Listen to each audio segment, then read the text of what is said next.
보니까 정작의 가족들과는 함께 할 시간들이 오히려 부족하지 않는가 그렇게 생각합니다. 교회도 행사가 참 많았는데 많은 분들이 도와주셨습니다. 너무 고맙고 감사하게 생각합니다. 수고하신 모든 분들에게, 또 특별히 재정으로도 함께 해준, 마음을 모아준 모든 분들에게 감사를 드립니다. 이제 우리 교회는 5월 마지막 주 새생명 축제 하나만 남겨두고 있는데, 우리가 5월 달에 또 마지막 주에 전도 많이 해서 또 많은 분들이 예수님을 만나는 은혜가 있기를 주의 이름으로 축원합니다. 우리 창세기 이제 18장에 도달했는데, 17장에서 하나님은 아브라함이 99세 때에 나타나서 그동안 진행되어 온 언약을 좀 더 구체화하고 확장하는 것을 볼 수 있었습니다. 그동안에는 주로 하나님만 이야기했는데 아브라함도 얘기를 많이 했고요, 아브라함하고만 이야기를 했는데 그의 아내, 또 심지어 그 집에 있는 모든 사람들, 심지어 짐승에게까지 그 언약을 확장하고 있는 것을 볼 수가 있고, 또 구체적인 언약의 징표로서 할례라고 하는 것을 제시했습니다. 그래서 할례는 내 앞에서 행하여 완전하라, 즉 흠이 없는 상태, 하나님을 온전히 예배할 수 있는 상태, 우리로 본다면 떡을 받기에 합당한 상태, 그렇게 되도록 너를 준비시켜라. 그렇게 말씀만 하신 게 아니라 오늘 직접 찾아왔습니다. 네가 언제든지 나를 만날 수 있는 그런 상태, 네가 언제든지 교회에 와서 주님의 떡을 받기에 합당한 상태로 너 자신이 행해라. 내 앞에서 행하여 완전하라. 그렇게 하신 하나님은 실제로 찾아왔습니다. 실제로 찾아와서 아브라함을 만나는데, 아브라함은 과연 주님을 만나기에 아브라함은 충분히 준비되어 있다 하는 것이 18장에 등장하는 그런 내용입니다. 하나님이 아브라함을 직접 찾아온 현지 방문을 하셨습니다. 그리고 19장에는 또 조카 롯을 찾아가는데, 18장의 아브라함과 19장의 롯이 아주 분명한 대조를 이루고 있습니다. 그래서 이 두 사람의 환대하는 모습, 그리고 두 사람의 가족의 모습, 이런 것이 창세기를 구조적으로 읽는 분들에게는 굉장한 좀 뭐랄까 읽을거리, 읽는 독서의 기쁨, 이런 것들을 좀 충분히 안겨주고 있습니다. 아브라함에게 보면 이제 환대를 보게 되면, 아브라함은 낮에 주님을 만났습니다. 이제 또 설명하겠지만 19장의 롯은 저녁 때에 만납니다. 이 낮과 저녁이 뭐 중요한 건 아닐 수 있지만 이것이 가지고 있는 어떤 문화, 또 이 도시의 문화, 또 이들이 주님을 만났던 어떤 환경, 이런 것들을 좀 우리가 엿볼 수 있고요. 특별히 아브라함은 장막문에서 만났고 롯은 성문에서 만났다는 게 굉장한 차이가 있습니다. 이것은 오늘 이 시간에 다 설명하기는 어렵겠지만 또 19장에 가서 제가 설명할 시간이 있으리라 그렇게 생각합니다. 환대를, 즉 하나님을 맞이하는 아브라함의 모습을 보면 18장은 그 아브라함의 모습이 굉장히 역동적입니다. 달려나가, 급히, 속히 가서, 이런 단어들이 나옵니다. 환대가 뭐냐면 결코 아브라함은 하나님을 만나는 것을 부담스러워하거나 거추장스러워한 것이 아니라 굉장히 사모하고 기다렸다는 것을 알 수가 있습니다. 거기에 비해서 이제 롯의 모습을 보면 이제 그냥 단지 일어나서 이렇게 함으로써 어떻게 생각하면 좀 사무적으로 하나님을 만나는, 하나님의 천사들을 조금은 사무적으로 만나는, 아브라함이 하나님을 만나는 그 어떤 태도나 모습과는 좀 비교가 되는 것을 볼 수 있습니다. 음식 대접하는 것도 차이가 큽니다. 아브라함은 많은 걸 대접했고요. 차이가 뭐냐면 조카 롯은 패스트푸드를 대접했다고 생각하면 됩니다. 무교병은 패스트푸드입니다. 패스트푸드, 가장 빨리 줄 수 있는 음식, 이게 패스트푸드입니다. 그런데 아브라함이 만든 음식은 패스트푸드가 아닙니다. 굉장히 시간이 걸리는 음식, 그리고 여기에 온갖 정성, 특히 18장은 성경 전체에서 이렇게 요리와 관련하여, 요즘 요리가 유행이잖아요, 그죠? 요리와 관련하여 이렇게 가장 좀 이렇게 많은 이야기를 해주고 있는 것은 18장이 거의 전부인 것 같아요.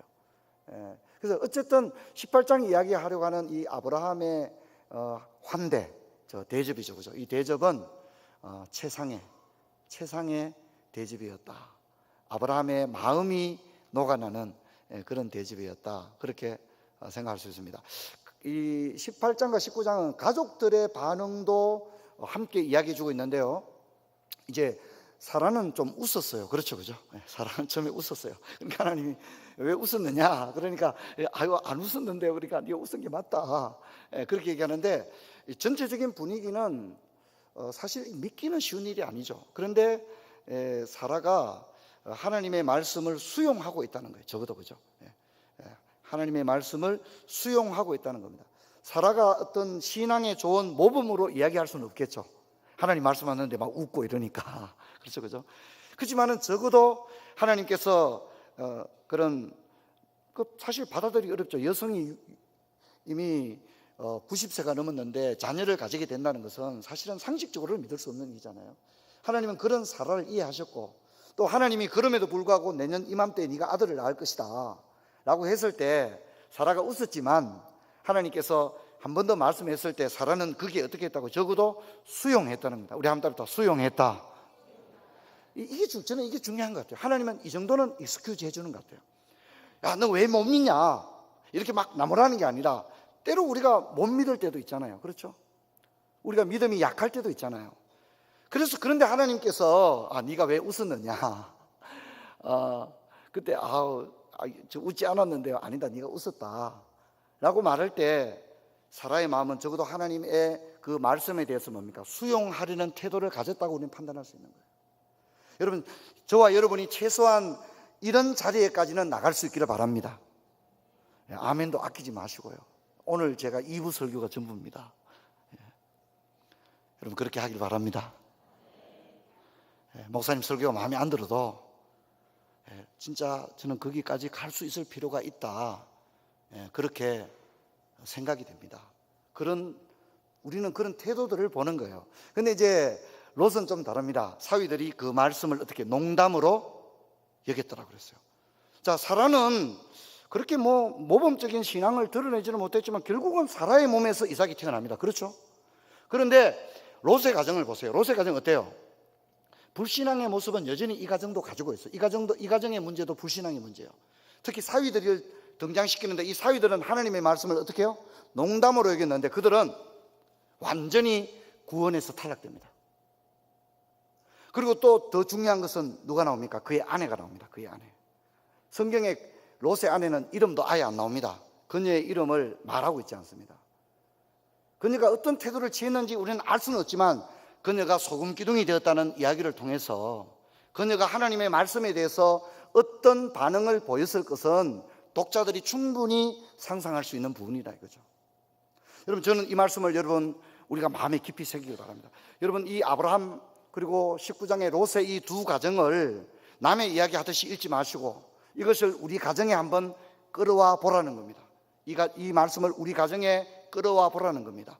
매주 선포되는 하나님의 말씀에 대하여 우리 가정은 어떤 태도를 가지고 있는가? 한번 생각해 보라는 겁니다. 하나님의 말씀 앞에 우리가 서 있잖아요. 아브라함도 롯도 하나님 말씀 앞에 서 있었습니다. 그 가족들도 하나님의 말씀 앞에 서 있었습니다.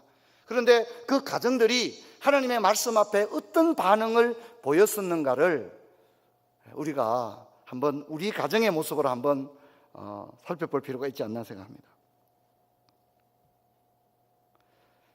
그리고 이제 이 아브라함과 롯의 역할을 보게 되면 아브라함은 복을 비는 사람입니다. 아브라함은 조카를 위해서 간절히 기도하는 아브라함의 모습으로 나타납니다. 하지만 조카 롯은 하나님이 주시는 복을 제대로 누리지 못합니다. 그렇죠?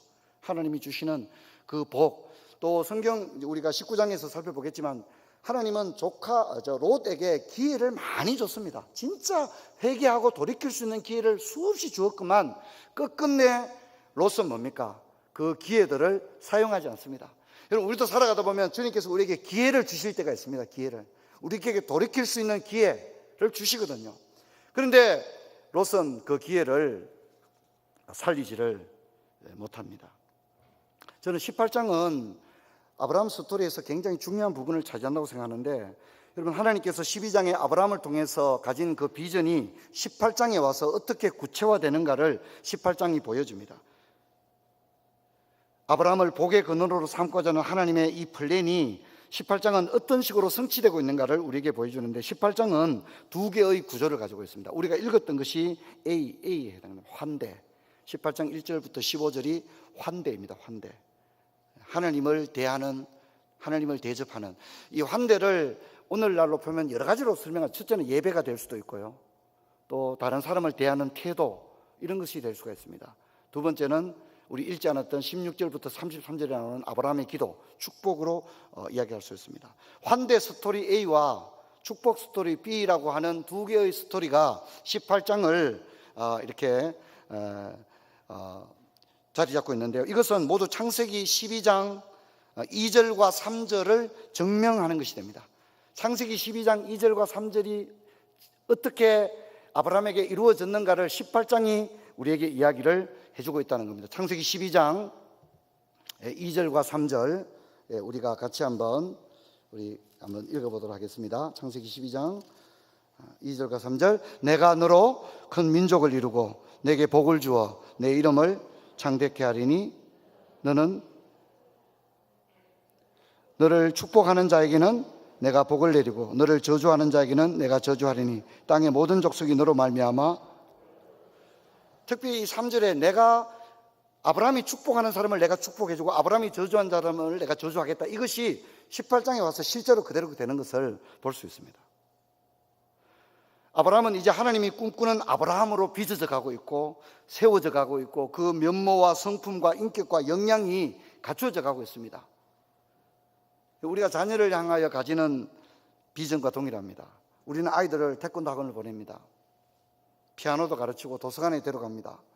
또 규칙을 지키라고 말하고 어른들에게 공경하라고 말합니다. 인사를 잘해야 된다고 말하고 친구들과는 사이좋게 지내라고 말합니다. 고운 말, 품격 있는 언어를 사용하라고 말합니다. 그런데 그렇게 더딜 것만 같았던 우리 아이들이 점점 자라납니다. 그런데 어느새 보면 진짜 이게 내 아들이 맞냐, 진짜 이게 내 딸이 맞나 싶을 정도로 너무 어젓하게 자라있는 자녀를 볼 때 그 부모의 마음에 밀려오는 행복은 얼마나 클까요? 저는 아브라함도 동일한 것 같아요.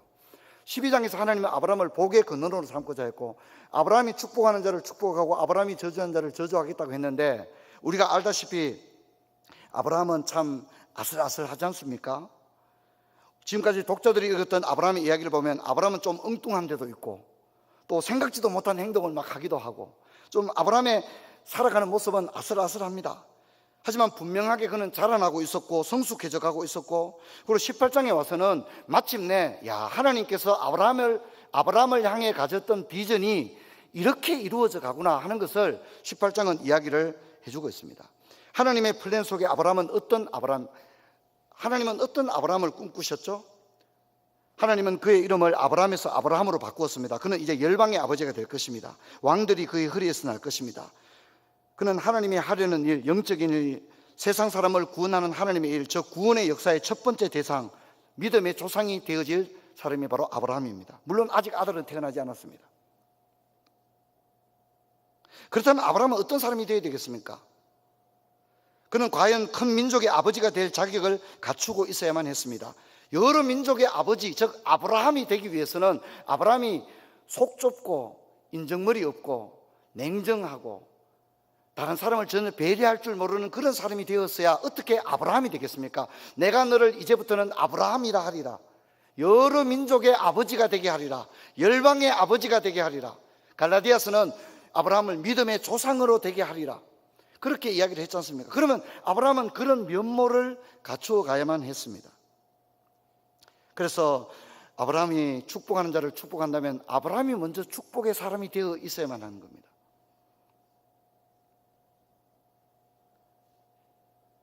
그래서 아브라함은 다른 사람을 위하는 사람, 다른 사람을 대접하는 사람, 다른 사람을 위해서 간곡하게 기도하는 사람이 되어 있어야만 했습니다. 그런 것을 18장이 보여주고 있는 겁니다. 그런 아브라함이 과연 그렇게 자라났다는 것을 보여줍니다. 적어도 이삭을 낳게 될 여러 민족의 아버지가 될 아브라함은 그런 사람이 되어야만 했습니다. 하나님은 아브라함이 그런 사람이 되기를 기다렸습니다. 그리고 하나님의 소망대로 마침내 이제 이삭을 낳기 1년 전에 아브라함의 모습은 하나님이 꿈꾸시던 그런 아브라함의 모습으로 변모되고 있었습니다. 이런 아브라함의 모습을 스토리 A와 스토리 B가 우리에게 이야기해 줍니다. 첫 번째 이야기를 한번 살펴볼까요? 그것은 환대입니다. 롯이 타락한 도시의 성문에 앉아 있다가 천사를 만나는 것과는 대조로 아브라함은 장막문에 앉아 있습니다. 장막과 성문은 좀 다릅니다. 성문은 도시로 들어가는 게이트입니다. 우리로 치면 이미그레이션을 통과하는 겁니다. 거기서는 심사를 하는 곳입니다. 사람을 환대하는 곳이 아니라 어떻게 해요? 주민등록증 내보라고, 여권 내보라고 이렇게 환대하는. 그래 보면 정말 미국은 환대하는 나라는 아닌 것 같아요. 전 세계 어디를 가봐도 미국의 공항을 통과할 때가 가장 까다로운 것 같아요. 제가 느끼기에. 성문은 그런 것입니다. 롯은 어디에 앉아 있다고요? 그런 자리에 앉아 있는 겁니다. 그런데 아브라함은 그렇지 않습니다. 아브라함은 어디에 앉아 있다고요? 장막문에 앉아 있습니다. 여기서 사람들에게 오픈된 공간입니다. 사람들을 조사하는 공간이 아니라 사람들이 지나가다가 물 한 그릇 먹을 수 있을까요? 라고 이야기할 수 있는 곳, 그것이 장막문입니다. 아브라함은 적어도 그런 자리에 앉아 있다는 것입니다. 그것도 한낮입니다. 나그네들에게는 위협적인, 나그네들은 이 뜨거운 사막을 걷다가 그늘을 찾아서 물 한 그릇을 먹고 싶은 시간적 그런 것이 한낮입니다. 그래서 우리가 아까 살펴봤던 창세기 18장 1절에는 이 시간을 우리에게 이야기를 해주고 있는데, 여호와께서 마물의 상수리 나무들이 있는 곳에서 아브라함에게 나타나 날이 뜨거울 때에, 이렇게 말해요. 날이 뜨거울 때에. 그래서 이 여행자들은 그늘이 필요하고 진짜 일단 급하게 물이라도 한잔하고 또 발도 좀 씻어서 여독을 풀 필요가 있는, 그런데 바로 장막문은 그런 여행자들을 환대할 수 있는 그런 환경의 자리에 아브라함이 앉아 있었다는 겁니다. 사랑하는 성도 여러분, 우리도 그런 자리에 앉아 있기를 바랍니다. 사람들 조사하고 사람들 심판하고 뭐 잘못한 것 없나 막 이렇게 살피고, 그런 정치적인 그런 의미의 성문 게이트에 앉아 있는 인생이 아니라, 지친 나그네들이 찾아올 때 여기 좀 앉아 쉬어 가시죠. 혹시 물이 좀 필요할까요? 또 물을 좀 줄 수 있는, 그리고 오픈되어 있는, 그리고 열려 있던 그런 공간. 그리고 하나님은 실제로 그런 공간으로 찾아왔습니다. 18장 1절은 분명히 여호와께서 찾아왔다고 분명히 말하고 있습니다. 그래서 아브라함이 볼 때는 세 사람이었지만 그건 분명히 하나님이 아브라함을 찾아왔다고, 물론 사람의 모습으로 찾아오신 것입니다.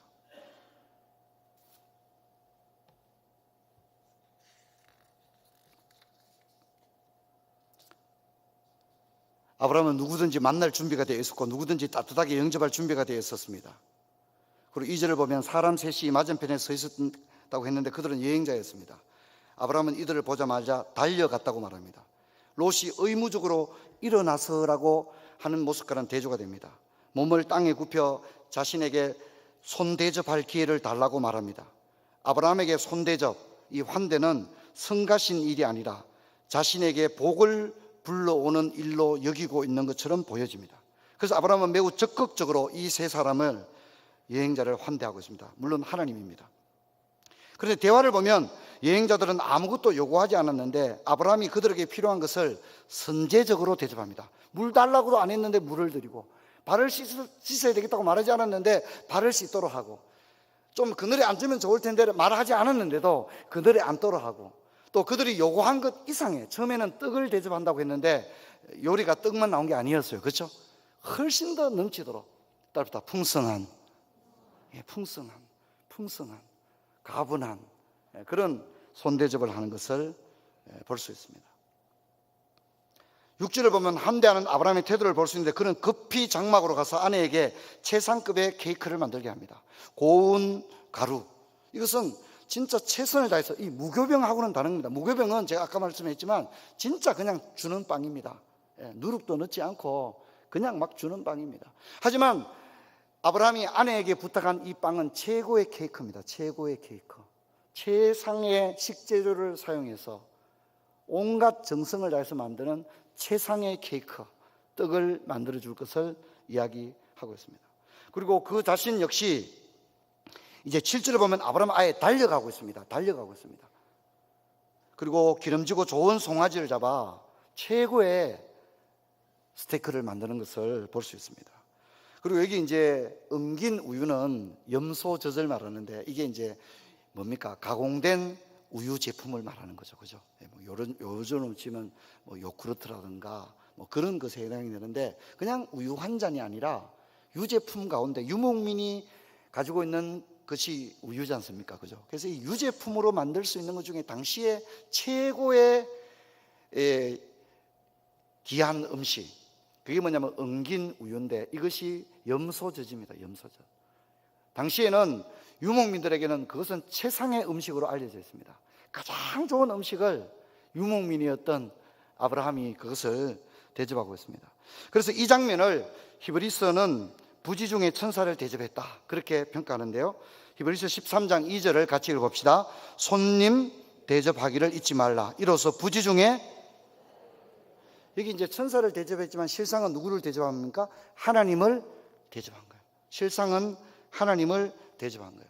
그래서 우리가 마태복음 25장 33절로 36절을 우리 같이 한번 읽어봅시다. 양은 그 오른편에, 염소는 왼편에 두리라. 그때 임금이 그 오른편에 있는 자들에게 이르되 내 아버지께 복받을 자들이여, 나와 창세로부터 너희를 위하여 예비된 나라를 상속받으라. 그렇게 이야기합니다.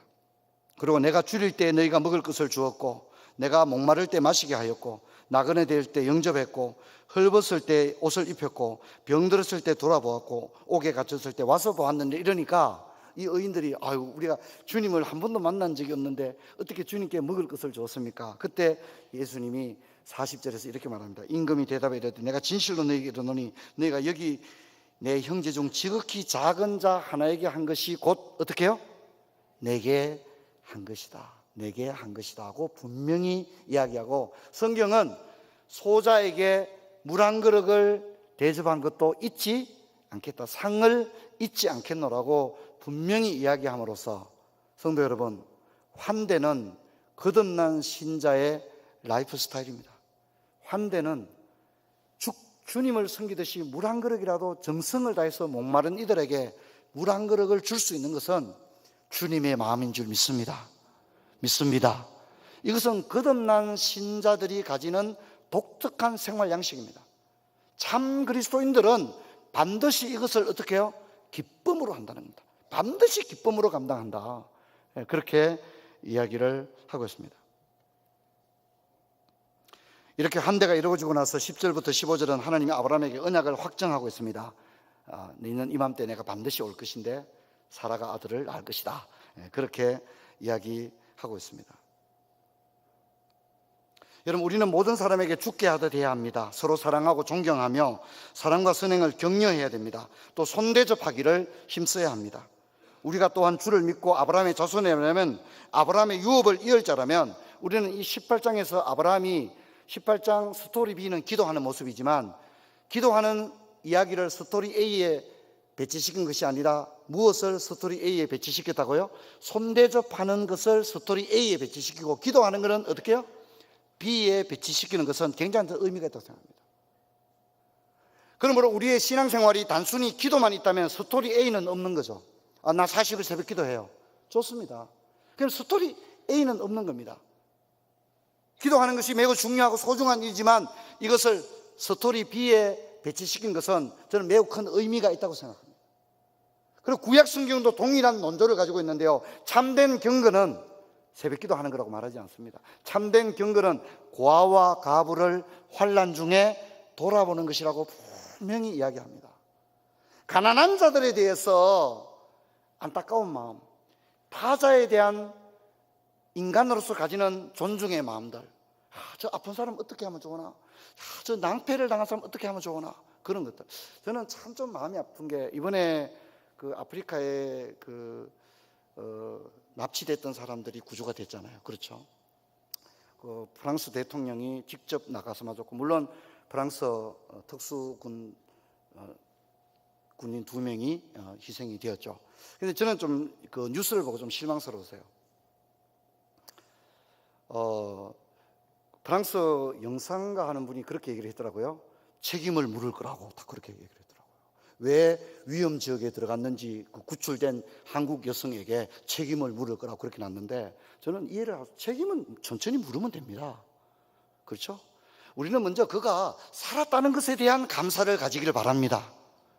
아멘 좀 합시다. 여러분도 책임 물을 겁니까? 한 사람이 살았다는 것에 대해서 우리는 한없는 감사를 먼저 가지기를 바랍니다. 그 사람 잘못한 건 나중에 얘기하면 돼요. 그렇죠? 잘못한 것은 또 말 안 해도 따지면 됩니다. 우리는 그런 걸 너무 잘하는 나라이기 때문에 얘기 안 해도 다 잘합니다. 근데 왜 그런 얘기를 그 앞에 해야 됩니까? 우리 국민이 살았다는 그 기쁨, 그것도 프랑스의 기중한 군인 둘이 죽어가면서까지 살렸다는 것.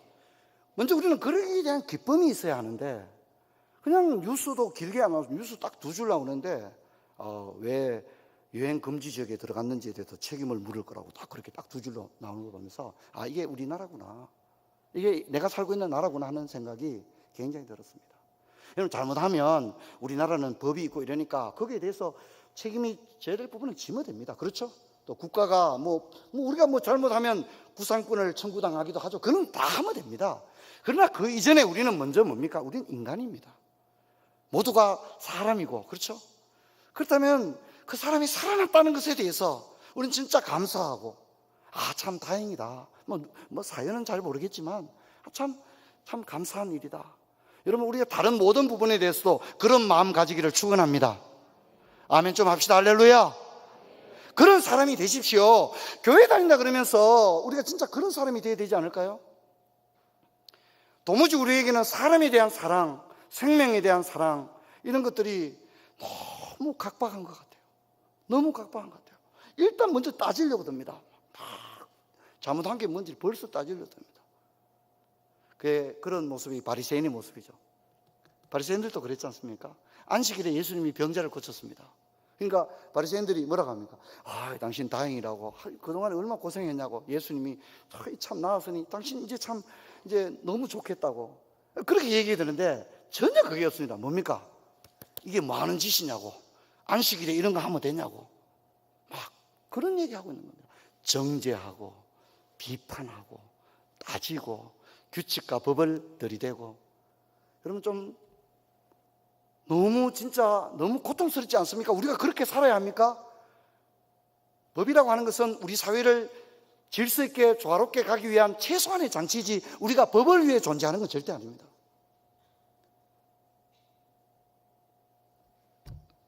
여러분들께서 제 말씀을 잘 이해하리라 믿습니다. 2부 때 설교하다 잘 안 되면 이제 3부 때 좀 더 잘할 수 있는데 오늘 기회가 없습니다. 오늘 2부가 끝이기 때문에 어떻게 좀 2부 설교하고 나서 표정이 안 좋으면 3부 때는 뭐가 잘못됐나 좀 생각해서 올라가는데, 오늘은 기회가 전혀 없습니다. 한 번의 설교로 끝나야 하니까. 1절에서 15절까지 환대하는 아브라함이었다면 이어서 스토리 B가 정리되는데, 16절부터 33절 우리가 잘 아는 기도죠, 그죠? 이 도시에 의인 50명이 있으면 몇 하시겠습니까? 그러다가 10명까지 내려가는 우리가 잘 아는 그런 기도입니다. 중요한 건 뭡니까? 이게 복을 비는 기도랍니다. 아브라함은 지금 누가 잘 되기를 바라는 거예요? 조카가 잘 되기를 바라는, 조카를 구하기를 원하는 마음, 그걸 하고, 그게 뭡니까? 복을 비는 거죠, 그죠? 복을 비는 마음, 그렇게 하고 있다는 겁니다. 물론 우리가 여기서 아브라함이 이렇게 기도했다, 그걸 설교도 많이 들었을 거예요. 그러나 중요한 건 뭡니까? 아브라함이 조카를 위해서 조카에게 복을 비는 기도를 대충 한 게 아니라 진짜 아브라함이 환대를 하는 동일한 모습으로 기도도 그렇게 하고 있는 거예요. 그렇죠? 정성을 다하여 환대하는 아브라함의 모습은 그의 기도에서도 동일하게 나타납니다. 왜냐하면 아브라함이 축복하는 사람을 하나님이 축복하기 때문입니다. 그러므로 우리도 아브라함과 같은 유업을 받은 사람이기 때문에 다른 사람을 위해서 기도해야 됩니다. 복을 빌어야 합니다. 베드로전서 3장 9절부터 11절 우리 같이 한번 읽어보도록 합시다. 베드로전서 3장 9절로 11절. 악을 악으로, 욕을 욕으로 갚지 말고 도리어 복을 빌라. 이를 위하여 너희가 부르심을 받았으니 이는 복을 이어받게 하려 하심이라. 그러므로 생명을 사랑하고 좋은 날 보기를 원하는 자는 혀를 금하여 악한 말을 그치고 그 입술로 거짓을 말하지 말고 악에서 떠나 선을 행하고 화평을 구하며 그것을 따르라. 도리어 복을 빌라. 너희들이 이것을 위해서 부르심을 받았다. 우리는 복을 비는 아브라함처럼 우리가 축복하는 자를 하나님이 축복할 줄로 믿습니다. 그래서 너희들이 그것을 위해서 부름을 받았다. 그래서 악을 악으로 욕을 욕으로 갚지 말고 도리어 복을 빌라. 따라서 도리어 복을 빌라. 이 말씀을 좀 마음에 새겼으면 좋겠어요. 우리가 인간관계에 갈등을 겪을 때 이 말씀이 생각났으면 좋겠어요. 어떻게 해요? 도리어 복을 빌라. 야, 내가 지금 막 마음 같아서는 악을 진짜 악으로 갖고 나도 뭐 욕 좀 한다. 그래서 욕을 욕으로 갖고 말이죠. 예, 그럴 수 있지 않습니까? 근데 그렇게 하지 말라는 겁니다. 여러분, 우리가 그런 순간에 이 말씀이 생각나기를 축원합니다. 아, 그래, 욕을 욕으로 갚으면 안 되겠다. 오히려 도리어 복을 빌라. 따라서 도리어 복을 빌라. 따라서 도리어 복을 빌라. 도리어 복을 빌 수 있는 저와 여러분, 그죠? 도리어 복을 빌 수 있는. 그럴 때 우리는 비로소 누가 되는 거죠? 우리는 비로소 아브라함이 되는 겁니다. 비로소 아브라함. 그런 은혜가 있기를 축원합니다. 그런 은혜가 있기를 바랍니다. 여러분, 우리가 아브라함이 됩시다. 환대와 축복의 사람이 됩시다. 다른 사람들에게 까다롭게 하지 맙시다. 힘들게 하고 그 사람을 실족하게 하지 맙시다. 악을 갚고 욕을 갚는 사람이 아니라 복을 빕시다. 우리는 미움을 넘어서서 용서로 나갑시다.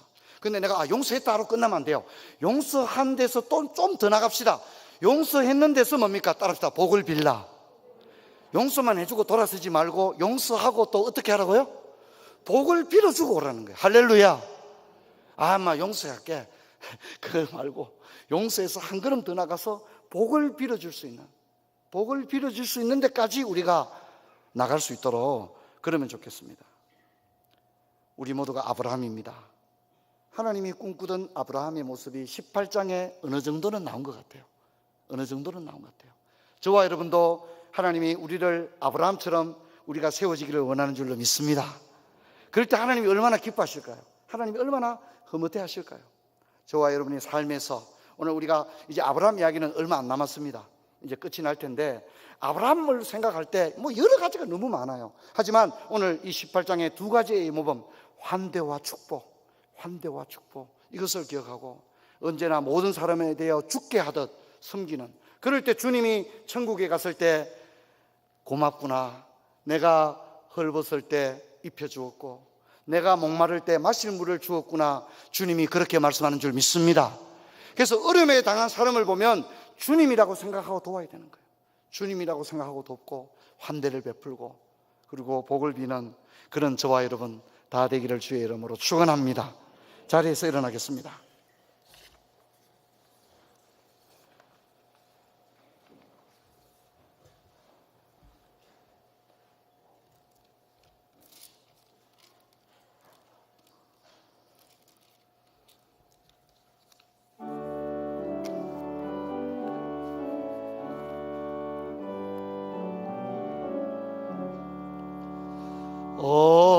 어머니의 넓은 사랑 귀하고도 귀하다.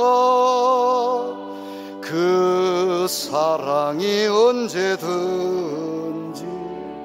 나를 감싸줍니다. 내가 울 때 어머니는 주께 기도드리고